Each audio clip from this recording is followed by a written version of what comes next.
to see everyone who joined us for today. It's International Tea Day is actually a new day that just kind of got recognized by the UN, but we'll be covering that later. So without further ado, I would love to get started. Well, before we get started, I would love to start off with an land acknowledgement. For those of you who don't know, a land acknowledgement is just an appreciation and understanding and acknowledgement of the people who the native peoples who used to occupy this land before us. That makes it possible for us to have this discussion in space. So we acknowledge the land on which we sit and occupy today as a traditional home of the following tribal nations: Clackamas, Multnomah, Wadalala, Tualatin, Willamette, Tumwater, Chinook, Khupsamlian, and the Moala peoples. It is important to acknowledge the ancestors of this place and to recognize that we are here because of the sacrifices forced upon them. Without them, we will not have access to this gathering and to this dialogue. Take this opportunity to thank and honor the original caretakers of this land, their lives, and their descendants. We understand that if you guys are joining us online, that you might not be in the surrounding Clackamas areas, but if you are interested in understanding what type of indigenous people or indigenous history that is in your local area, we have a good resource called the Native Land website, and they also have a smartphone app that you can use to find out more about the native indigenous groups that used to be present in your area.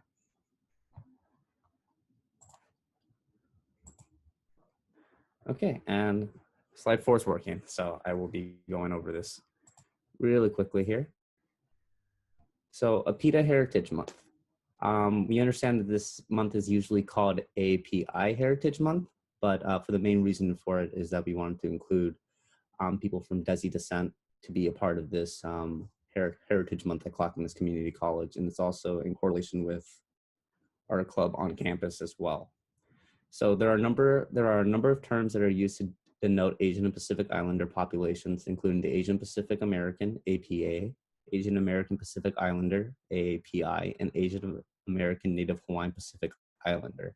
We use the term APIDA as a pan-ethnic classification that intentionally includes South Asians, Desi, as part of our community. And of course, if you guys have any questions, feel free to let any of us know here, or maybe give a thumbs up or a clap if you do have any questions throughout the presentation here. Yeah, I am watching the chat. So if you want to raise your hand, ask a question, or write something in chat, I'll make sure Ben sees it. Okay. So here are just some of the different diverse ethnic groups that we consider within the APIDA community and diversity-wise. East Asians refer to people from China, Korea, Japan, Okinawa, Taiwan, and Mongolia. South Asians refer to people from the following countries: Bangladesh, Bhutan, India, Nepal, Pakistan, Sri Lanka, and ethnic groups include Sindhi, Punjabi, Tamil, and many others. And Southeast Asians, let's move this here, refer to people from the following countries and ethnic groups. And then we also have Pacific Islanders who occupy the areas of Polynesia and Micronesia and Melanesia. So I'll just let you guys kind of look over those and see what type of groups that, what type of countries and ethnic groups are associated within those subcategories.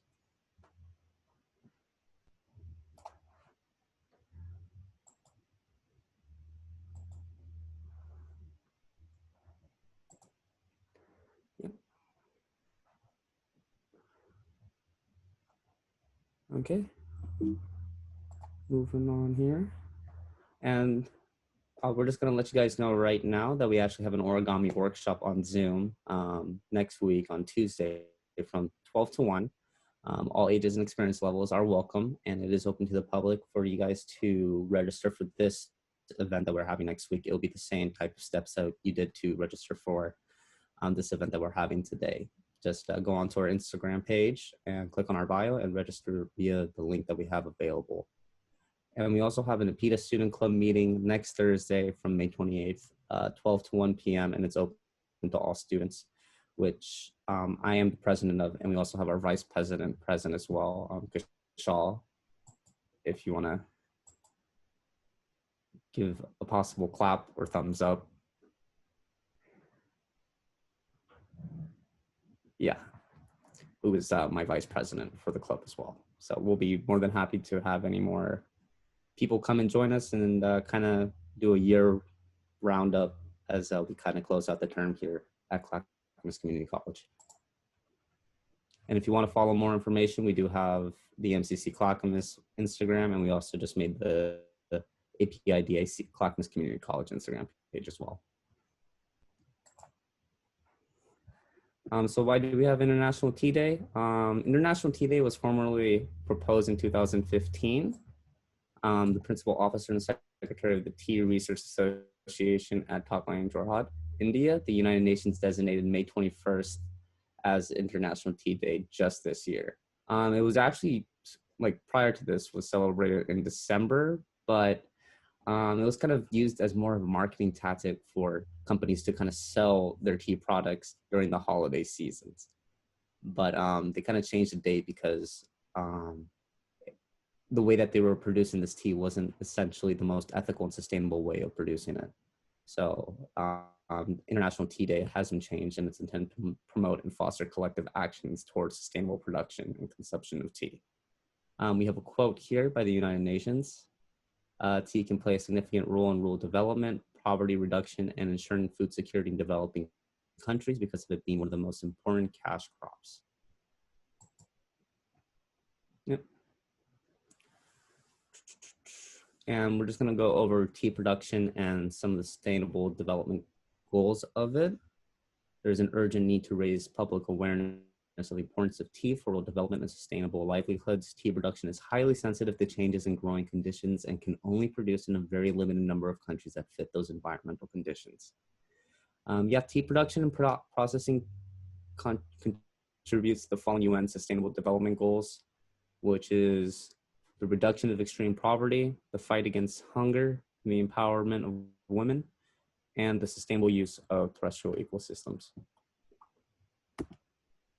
Yeah, and Joydeep is a person who proposed to change the tea day into today from the December day as just a way to, as we were saying before, to promote sustainability and ethical practices. So here's just a quote from him.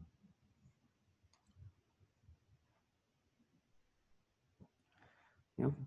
Tea Day has seen the light of the day and sincerely hope that more people in the world can discover the goodness of tea, and I cannot agree anymore with that quote.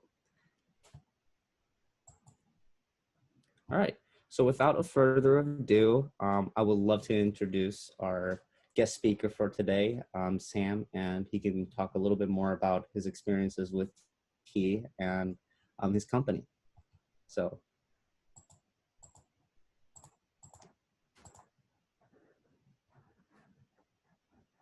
I'm gonna stop sharing my screen here, and Sam, you can take it away. Alrighty. Hey guys, I am so grateful for this opportunity, and really excited. I don't even know I'm a tea expert, but you know, given this opportunity, I wouldn't turn down. So yeah, my name is Sam, or if you want a little bit more challenge with pronouncing a different name, then it is Khupsamlian Khaute. And I'm from India. I was born and raised there, and I moved to Portland from India in 2013. I may not look, the typical Indian face that you were expecting, because India is very diverse. So I come from the northeastern part of India, very close to Assam, where most of the tea that you know are coming from. And so yeah, and Diaspora Coffee and Chai Co. Is the mother company of ASG Chai. So yeah, so I grew up drinking tea. You know, in India, it's like your life is revolving around tea, in a sense that, you know, like, it's not like here in America where you have to ask if somebody's at home or if you can come over for a visit or something. You know, like in India, you just knock on the door and like, hey, you know, it's like my house where I grew up. it's very popular home actually. You know, like my dad is very much like involved in a society where, you know, like people come in, like we have at least 20 to 30 visitors a day. So like for each one of them we serve tea, right? So and so if you're living in that house, you ended up making tea like from scratch like the whole time. And there are like different kinds of tea that we serve, but it's always like revolving around black tea. And green tea actually, from where I am, is becoming like slowly popular in the last like 5 years. But like it is like the tea that you I don't know if, probably not familiar with, called the CTC, which is like the rolled tea, like the tiny black tea. So like we use that and bring it to boil.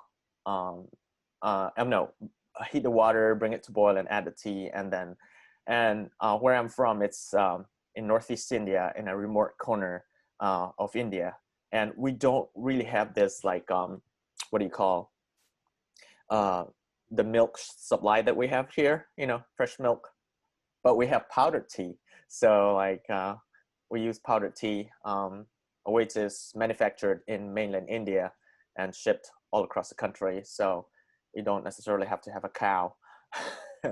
It comes in a packet, and yeah. So we normally use like powdered tea and bring it to boil, and you serve that all day. So and you ended up drinking a lot, and you know, like, but my journey as a tea maker in Portland, or a chai maker in Portland, or in Indian language you call it chai wala, or the chai guy, started way back in 2015 for me. You know, when I first came to Portland, I was looking for a job, and it was really hard to find a job. So based on not having experience in the United States, it made it really hard. And my name on top of that wasn't like very easy to pronounce. So that was before I switched my resume name to Sam instead of Khupsamlian Khaute. So I felt that people were intimidated by that. And yeah, so I was looking for a job, couldn't find it for over 6 months, and I was just there at home. And finally I found a job at a cafe, which I used to say like wasn't my first choice, you know, but not having any other choice, like I took the job, and I got into working in a coffee shop without having any prior knowledge. But I was given that spot by grace by my first employer, who was also an immigrant refugee from Iran. So like my first job was working in a coffee shop, and I had to learn every little thing. And then from that job, I moved on to my second job and my third job, which was in inner Portland. And there, like one day my boss was asking me, hey, do you know how to make chai? Like I was like, heck yeah. And then like, and then that's when I started making chai for the coffee shop that I was working at. And it became really popular. But then up to this point, I never thought I would have a chai company, you know, because my newfound passion was coffee. You know, like I was coffee crazy, like chai. That's too normal for me, kind of thing. And yeah, so I started my company as Diaspora Coffee and Chai Co. But my focus was not on chai, was in coffee. But then I came across different business advisors like telling me, hey, why don't you, you know, focus on the chai side? Like, I was like, no, I like coffee, and chai maybe later. So, but what happened was there are like quite a bunch of baristas who heard about our chai, who had it at the cafe, and they kept asking for samples. And especially a friend from Kova Coffee Roasters in Portland, and so they kept asking. Like I was like, I guess like we really have to do this. So and then I applied for ODA license, and and then I started making it, and then it took off from there. So our first our chai account was at Kova Coffee Roasters, and from there I've been making it for the last a year and a half at least, wholesale. And so that's kind of like how it got started. It's like, we're still called Diaspora Coffee and Chai Co, but then I found the importance of like naming the chai in case in the future if we want to make it a separate entity, so it's named Desi Chai. So Desi means, like, as Ben has said, it's a person from Indian origin or the surrounding countries. So to make it as authentic as possible, if you look at our logo, Desi Chai has like Desi Chai in, the letters are like in different colors. So it has the orange, white, and green, which is an India flag. So so that's where we're at, and it has been a great journey. And then the pandemic hit, so a lot of our coffee shops are closed, and this opened up a new door for us because we can actually sell it to individuals. I wasn't planning on selling it to individuals until the pandemic hit. I would give it to people if they asked for it, but like we had enough accounts that like there was like too much going on to be able to deal with individual orders. But if they come to the cafe and ask for it, then we will give it to them. But like only an insider, some like kind of thing. But like the pandemic hit and a lot of coffee shops closed, and most of our accounts closed for a while. And then like, we can like, how do we sell chai, like, or keep going? And then people started asking, hey, can we buy chai? Like, of course. Like, so we started doorstep delivery, and it has been going on for the last month at least. So, and now, it opened up my eyes. Like, I think I really need to open up an online shop where we can even ship. So there we are. And so we have people asking from different states, hey, can you ship? But then I've been denying, kind of putting that in the back burner, but we're gearing up for that, and we're really excited. Am I supposed to keep going, or I don't know how? Thanks, Sam. That was great. I was actually hoping that we could open it up for questions. If anybody has any questions for Sam. And if not, Daniela and Ben do have some questions prepared. And if you prefer to just write questions in chat, that's fine. Or Bill sent me like a list of things to go over. I can just go over that too if you want. Yeah, that works too. Yeah. Okay. So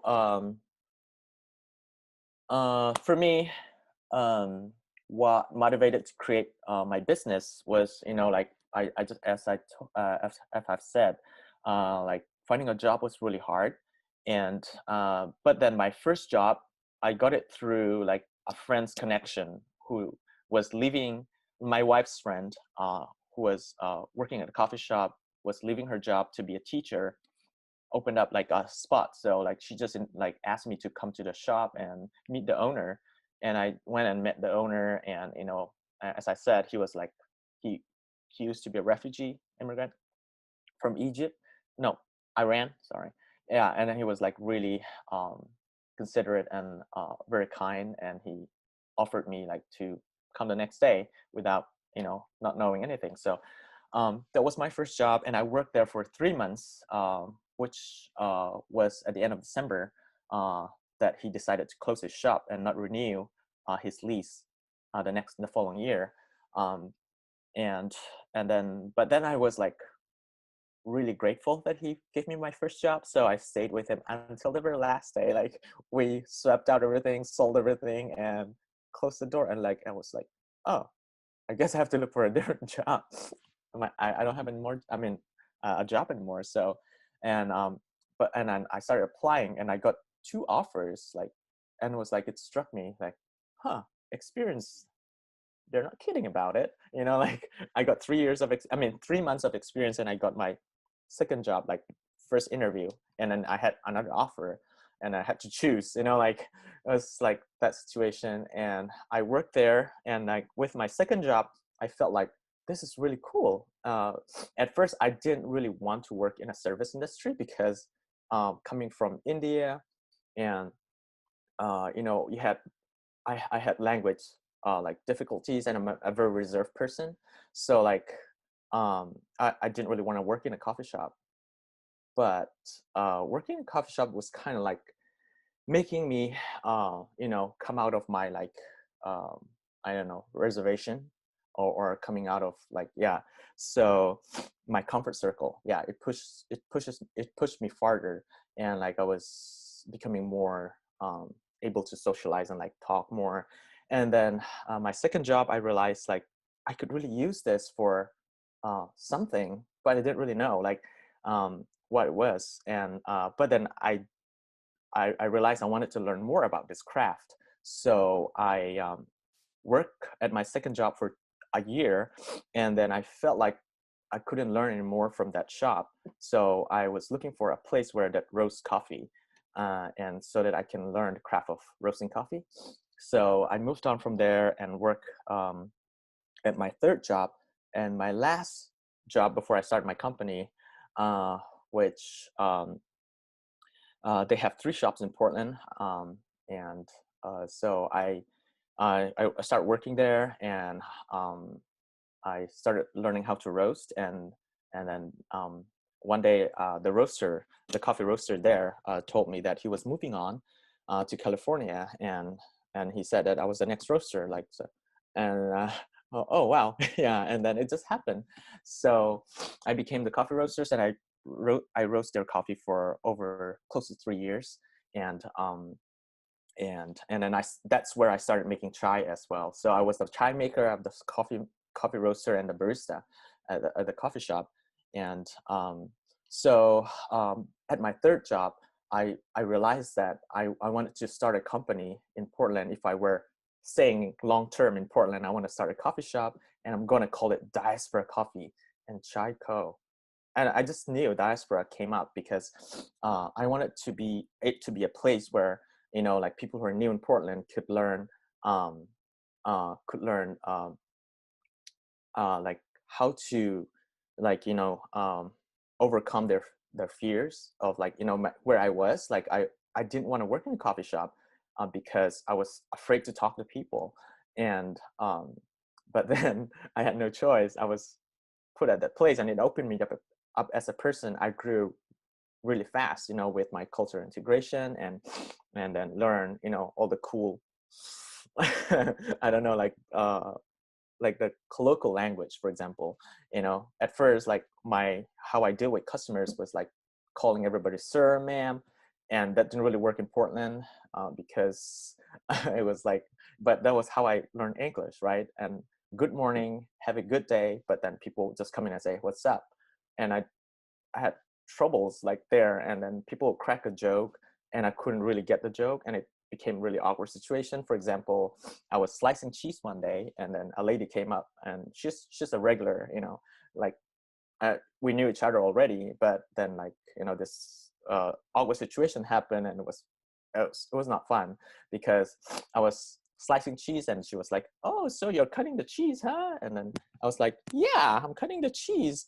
And then she stood there for like a whole 10 seconds and like, you didn't really get it, do you? Like, what?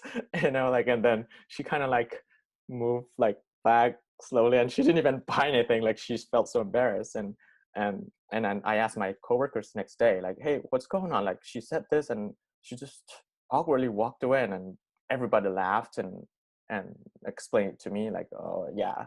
And the situations like that were there, and based on that experience, like I wanted to have this coffee shop where people can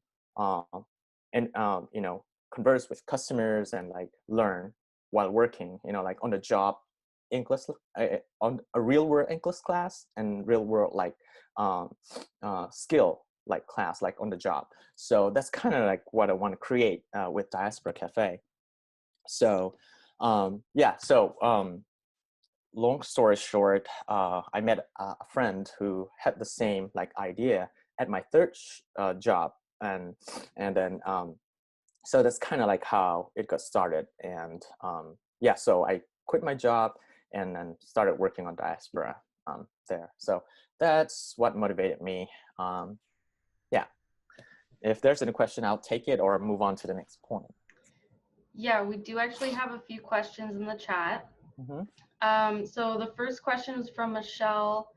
Where do I order? I'm looking online and don't see it.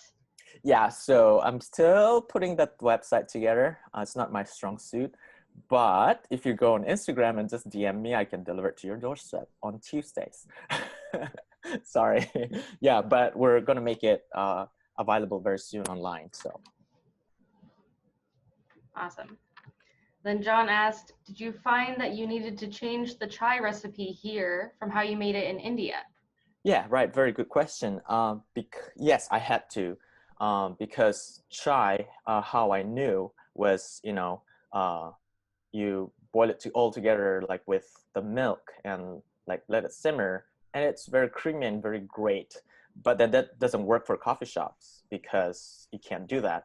My future goal and hope is to have a coffee shop that serves chai, just like really authentic chai boiled with milk and like that, and be able to serve it. But then I experimented. It wouldn't really work here in Portland because of the health code and everything.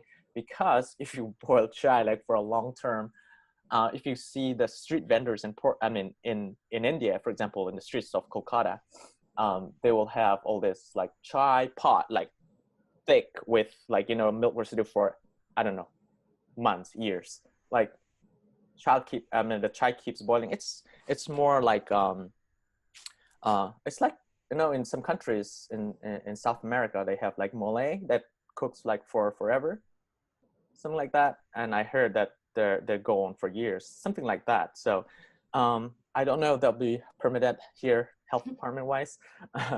So with chai and milk product. And also you want to make it available for people who are vegan, so like they can't do dairy, but they can do soy milk or oat milk or almond milk. But so yeah, I had to change my recipe and doing some R&D before we could serve it to customers. So yeah, so we did have to change it. Right, thank you. And Kaushal is wondering if there's a way that we can make the chai from scratch at home. Oh yeah, very interesting. Yes, you can, and it's very easy. All you need is like black tea, and if you want it spiced up, the most common one is cardamom. In India, we call it elaichi. It's the cardamom pot. And if you want it spice it up even more, like ginger. And for desi chai, we use a whole bunch of spices. But generally, cardamom and ginger is the most common in India. And where I'm from, in Northeast India, Assam area, and Manipur is my home state, we use a lot of Indian bay leaf. The bay leaves that there are I think there are two kinds at least. Indian bay leaf and the bay leaf that you find at the grocery stores, they're not the same. So Indian bay leaf, you usually find it in Indian grocery stores. So I use that a lot. Yes, and we're about the online shop, we're gonna put DIY chai kit too online. So that will make it very easy. Cool, that's awesome.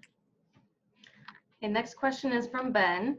In what ways is your business and coffee, tea different than other coffee and tea that is around in Portland?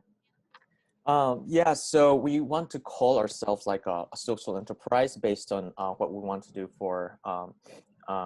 So our company was started with a vision to impact and help the refugee and immigrant community, especially who we want to break the barrier of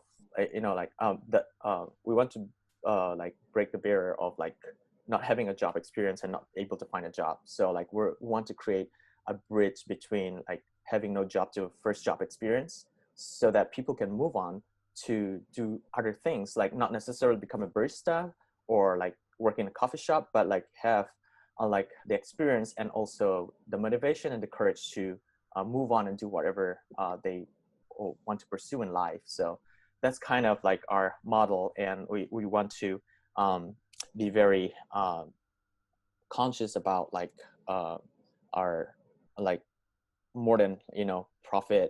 We want to be more conscious about like our mission and impact lives, especially for people who are new here. Great, thank you. Okay, the last question I see on here is from Nicholas. He says that your English skills impressive, and he's curious how long you've been learning the language. And you kind of already talked about that a little bit. Well, yes. So in India, we speak, especially in India, and my hometown is a little bit more remote. So we speak very broken English, but everything is in English in school. So, but then also at the same time, you learn all different kinds of languages. We have to learn Hindi. You have to learn Manipuri. Manipuri is my state language. Hindi is a national language. Those are like you started learning from grade 1, So, but then English is like the mode of teaching, and everything. The books are all in English, so you kind of learn how to speak or at least understand. But when you see a white person, you shiver because they're like, like their English is different. You can't really understand and all that stuff. So, so like I grew up learning English, but then I moved after high school. I moved to mainland India for my further education for my BA, and in English there was a little bit different because people are a lot more like speaking a lot more English than my hometown. So I had to kind of like adapt to that. And after that, I had after college, I had desired to go to Vietnam to teach English because like there was an opportunity to be like somewhere and teach English. But then the requirement number 1 was like to be a native speaker to be able to teach English in Vietnam, and that's when I got serious about my English. And so I don't know if you've heard of pronunciation dictionary. That's like where I learned my English. So I mean my English in a sense, my pronunciation. So I didn't really have to learn more grammar, or I still butcher my grammar, but that's didn't seem to be the most important thing. So like to sound native like was my end goal, and that's when I started like learning. And it took me about 2 years to go through that dictionary and practice and watch movies and all that stuff. So yeah, it was like a fun time actually. Very I don't know, I enjoyed every moment of it. And then I started teaching it so that I could and then record myself, and then at the end of the day, that was terrible. That was a wrong mistake. Like, I mean, like that was a terrible mistake or something. And I practiced, like, especially like words that are not native to me, or yeah. So like, yeah, exercising my tongue was like one of the most important thing. I would say a particular word, for example, for like 30, 50 times, like until it becomes natural. So that's kind of how I did it. And then, yeah, sure enough, I was able to go to Vietnam, and I lived in Vietnam for 2 years to teach English. And that's kind of also was how I got to the United States, in a sense that I met my wife, who was teaching at the same program in Vietnam, who is from Portland, and we met there, and I got over here after 4 years of having met each other. Yeah. Thanks. I don't know if I answered the question. I got carried away. Yeah, you're good. Okay. Okay, another question just came in. Lisa says, I really admire your mission. Is your company connected with IRCO or other big immigration refugee resettlement agencies in town? Yeah, so IRCO probably is the biggest organization that we kind of partner with in unlimited, like, I don't know the word, capacity. So we usually like partner with them. Sometimes we sponsor coffee events like, World Refugee Day, for example, or Citizenship Day. We will sponsor coffee and donate coffee, or we'll even go and serve. And that's kind of like how we partner. And then there are some events that where they would buy coffee from us. And last year we had like a talk with their internship program for high schoolers, as well as like the summer internship programs and the winter. So we had a talk to partner with them to train the interns who would want to become a barista or who would learn the trade of coffee. So we just started it, but then at the same time we didn't really have a proper location to do the training program. So like we called it off, and also my business advisor was strongly against it because we needed to have the business going first before we can like do all those things so that we can actually do it more successfully. So we took a step back, and we were hoping to do it like starting this year, but then you know what happened. So so we have several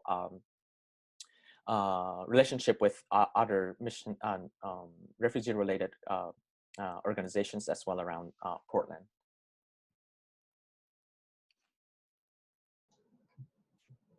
All right, Kaushal asked if you will be in the future Portland Tea Fest. Oh, good question. Thanks for the heads up. I didn't even know that. As I said, I was like more like a coffee person, and then I've been to all the coffee fests. So yes, but I feel like tea is like we're looking more into it, and even in the future we're hoping to be able to partner with farmers in Northeast India, in Assam especially. So we will definitely check it out. Great. Any other questions? Daniela or Ben, you have one from the list?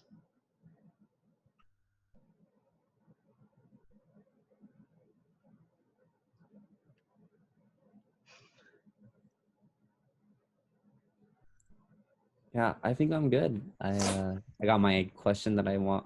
I got my question answered, and Sam has done a great job explaining his business practices. And I'm also kind of surprised how well you speak as a native speaker myself. Like that's quite impressive, I have to say. So The dictionary help is amazing. Oh, thank you, man. Appreciate that. Yeah, I think oh, go ahead. No, I think it all got covered too. So okay. Okay, so I'll ask a question for students who can't be here. What advice would you have for students that have similar ideas for their career in the future as you, to incorporate supporting immigrant and refugee communities? Oh, so there are a lot of ways to get involved, especially like volunteering is the first step. So there are really cool organizations that you can volunteer with. One of the ones that we volunteer more for is called Refugee Care Collective. So this is like a program where they set you up with like one-on-one with one family, for example, and then you can invest like at least an hour of your time a week, and then either like help them shopping, or like figure out bills, or even like learning English, or like taking the kids to the park, because that's kind of like something that it's really hard for people who are new, like to figure out things navigating the city and just navigating life in general. That's one of the organizations that my wife and I partner with. And there are like a lot of opportunities, like even if you just look up ERCO's website, for example, they have, like they have many things. And some of the more exciting ones would be like World Refugee Day, or like Citizenship Day is like a really busy day because because there's like a lot going on, and you need like law experts to like like just getting people in line and all that. So yeah, there's like a lot of opportunities, and just check out those like if you know of like any organization that worked in Portland, for example, Catholic Charities and ERCO, Refugee Care Collective, and there's so many others. So if you just like Google it, you know, like there are a lot of opportunities. Awesome, thank you.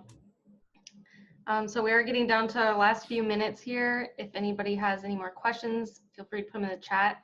I do have a poll that I made for everyone that's here to kind of give us your, you know, perspectives on tea. So I'll pull that up here. Oh, actually, I have to remove Ben as a co-host and Daniela so that they can participate as well. Okay, here we go. Should pop up on your screen.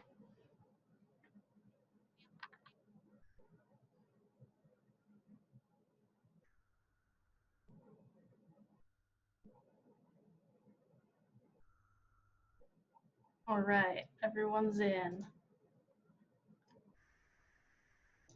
Share the results here. So you can see what everyone said.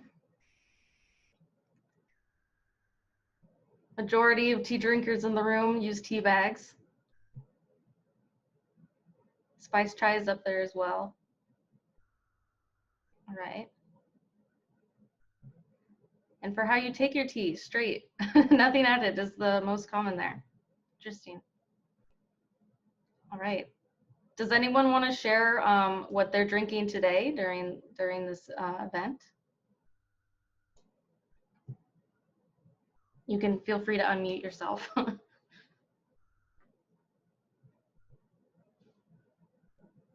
I live right up the road from Stash Tea, so I've got a lemon zinger going on here. All right.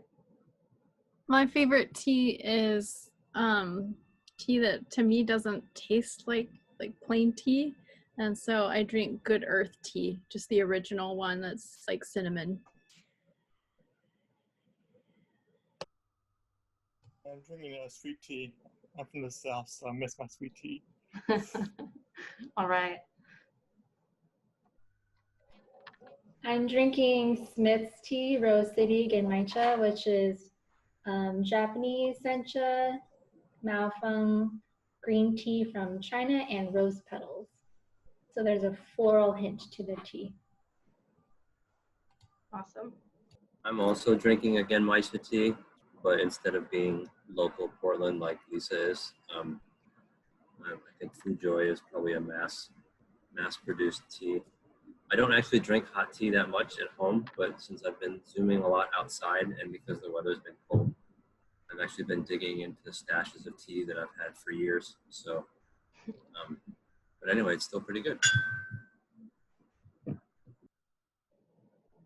I can go next. I was actually drinking corn tea that's made out of corn.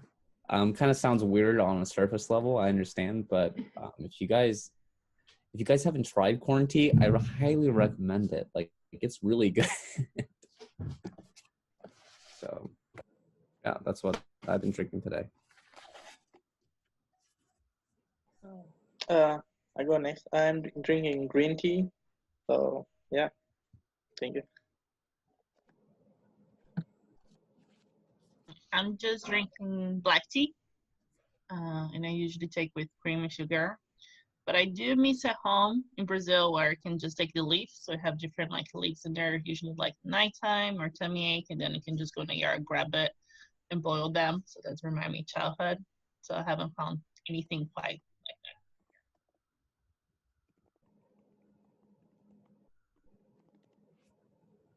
that. I'm drinking yogi tea, and this one is kava stress relief with a hint of fennel.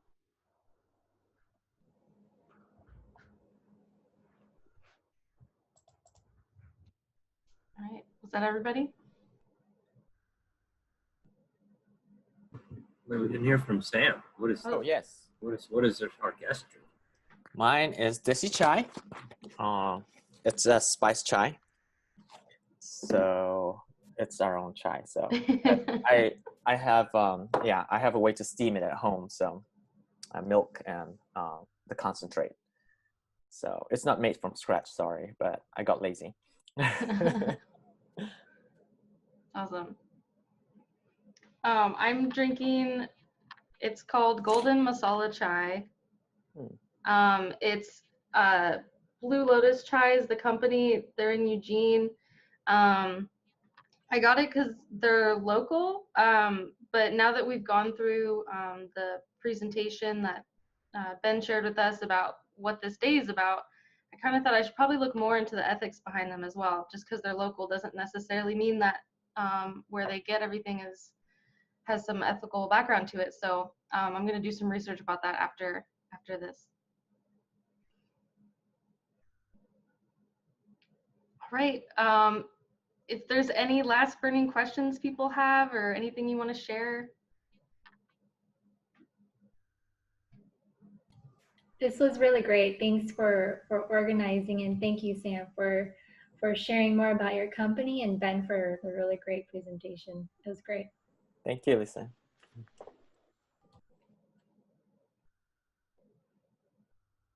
All right, I really appreciate everyone joining us today.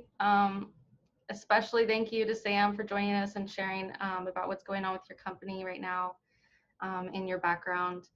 And of course, Ben, for facilitating the introduction. I hope you all will join us next week for our origami event as well. And happy International Tea Day. Happy International Tea Day. Thank you guys for the opportunity. I really appreciate it. Yeah, it was great.